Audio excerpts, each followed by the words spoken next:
Welcome to another edition of The Law U. Today our focus is on the area of adoption. This area is primarily governed by the Adoption of Children Act Chapter 4604. Now, let's consider what is the effect of an adoption. When someone is adopted, the person who adopts that child is regarded now as the parent of that child. In essence, what happens is the natural parent of that child, meaning the biological parent of that child, their rights, privileges, and responsibilities are then extinguished or they cease permanently in relation to that child. Now, there are several legal requirements in relation to who is eligible to be adopted and who can adopt. Let us first consider who can be adopted. Section 16 of the Adoption of Children Act provides that a person may be adopted provided that they are below the age of 18 years old, they are resident in Guyana, meaning that they're living in Guyana, and that they have never been married. Now, Section 17 also goes on to say who may adopt someone. This provides us with both an age requirement, which is the person who is seeking to adopt a child must have attained the age of 18 years old and they must not have attained more than 65 years. So you must be between that age margin.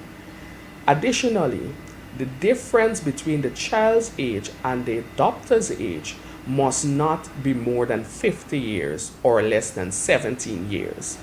Take, for example, a child who is 10 years old and an adopter wanting that child, they cannot be above 70, they can't be anywhere around there because the Act frowns on such applications.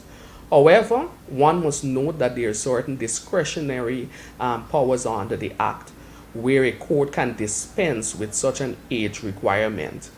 And this can only be done once there is an existing relationship, such as a child may be residing with a relative of that same child, and that relative may be desirous of adopting that child due to the fact that they have been caring for that child over the years, or a step parent even would want to adopt a child. In those circumstances, the court is granted with the discretion to waive that age requirement. In relation to residency now, a person who is seeking to adopt a child, they can either be a non-Guyanese national, they can be a Guyanese national who is residing in Guyana, they can be a Guyanese national who is residing outside of Guyana, as well as they can also be a Guyanese resident but having citizenship for another country. Upon the potential adoptive parents being given the letter which states that this child basically is eligible for adoption based on the investigations that they have done, the next step would be for an attorney to make an application to the court for the Child Care and Protection Agency to be appointed as the guardian in the interim until a final order is made for the adoption of the child.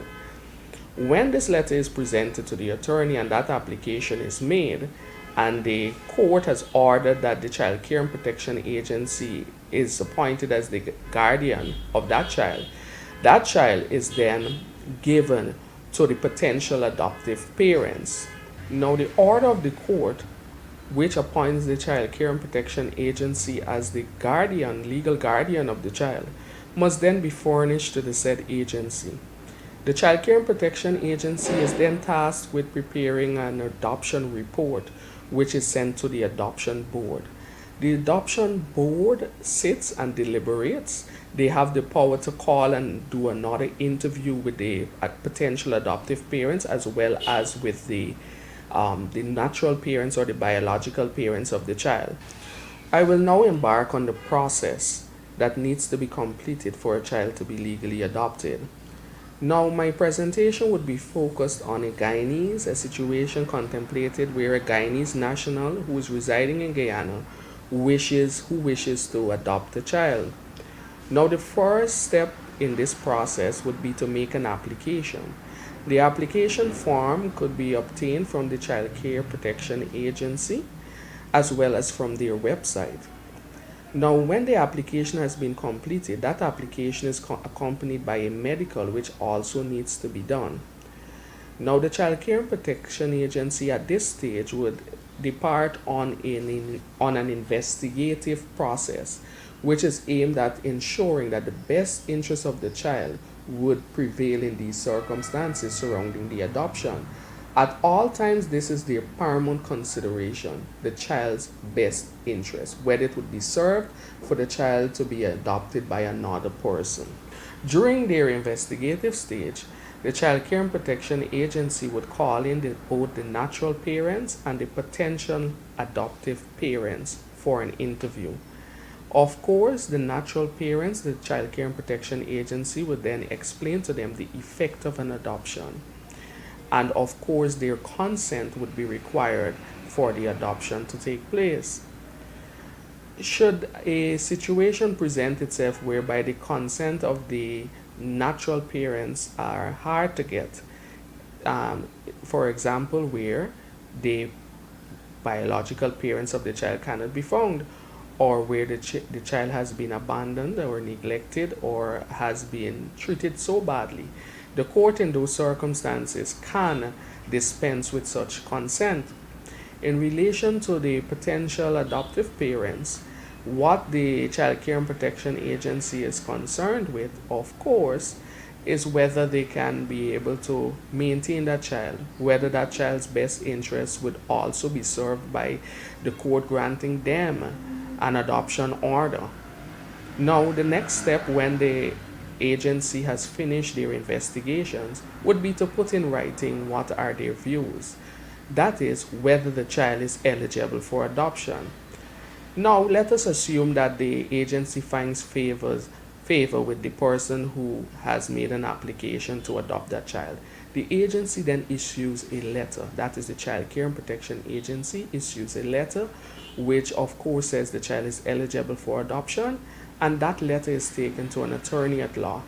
The attorney at law is tasked with preparing an application for the Child Care and Protection Agency to be appointed as the guardian ad litem of that child.